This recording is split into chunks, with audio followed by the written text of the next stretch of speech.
तो का हाल बा करे जा लोग। आज हम रितेश लाल यादव के पेले वाला बानी। ये वीडियो सिर्फ मनोरंजन खातिर बा, ना दिल पर ना गाड़ पर ना लाड़ पर लेवे के बा, देखे के बा और हंस के भूल जाए के बा। तो भाई लोग बिना कोनो लाड़ वाला सुन के वीडियो स्टार्ट करल जाओ आ चलो रितेश लाल यादव के कर बहिन चुदो के पेलल जाओ। जोगाड़ का दूं ढील ना होई, लाड़वा तो ढील हो जाई तो और बहिन चुदो। तो चलो बिना कोनो लाड़ वाला सुन के वीडियो स्टार्ट करल जाओ।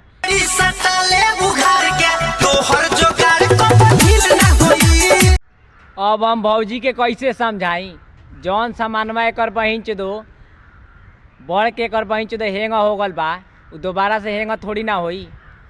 नहीं दिल तू तोड़ल ही सिल हम तोड़ाबो।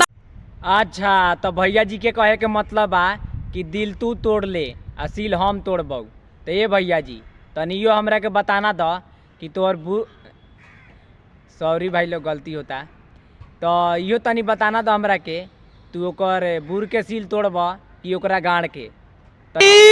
मारो मुझे मारो मारो मुझे मारो मारो नहीं, ये मजाक हो रहा है। एक सेकंड यार, मजाक हो।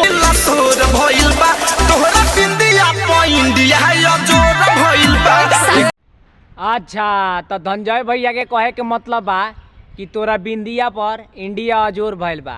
तो ये धनंजय भैया तू गलत कहता रहो, ओकर बिंदिया पर ना ओकरा गाड़ पर इंडिया अजोर भइल बा।